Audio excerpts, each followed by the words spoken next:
Work permit visa. আপনারা জানেন আমরা ওয়ার্ক পারমিটের কয়েকটা ক্যাটাগরি নিয়ে ভিয়েতনামের সাথে কাজ করছি, যেটি হচ্ছে ডিএন ভিসা দিয়ে 2 বছরের টিআরসি এবং পাশাপাশি যে সকল কাজ আমাদের কাছে আছে এই মুহূর্তে কনস্ট্রাকশন, ওয়েল্ডার, পাশাপাশি যে ফার্নিচার ফ্যাক্টরি, উড ফ্যাক্টরি এবং সুইং ফ্যাক্টরি, এই কাজগুলো আমাদের কাছে এই মুহূর্তে অ্যাভেলেবল আছে।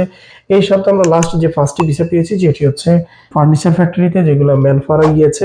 তো বিষয়গুলো আমরা পরবর্তীতে ম্যান পাওয়ার থেকে আসার পর আমরা ফ্লাইটের দিন আপনাদেরকে কাস্টমার রিভিউ এবং ভিডিও দেওয়ার চেষ্টা করব। আর পাশাপাশি হচ্ছে যারা আমাদের সাথে এই ক্যাটাগরি কাজগুলোতে আপনারা যেতে চান অথবা আগ্রহ প্রকাশ করবেন, আমাদের স্ক্রিনে দেখানো যে নাম্বার অথবা অ্যাড্রেস আছে, অ্যাড্রেস মোতাবেক এসে কথা বলে আপনি আপনার ফাইলটি কনফার্ম করতে পারেন ভিয়েতনামের জন্য। কারণ ভিয়েতনাম এমন একটি দেশ যে দেশে এই মুহূর্তে কাজের অনেক অপরচুনিটি আছে এবং স্যালারি, থাকা, খাওয়া সবকিছু সুযোগ সুবিধা মিডল ইস্টের চাইতেও ভালো।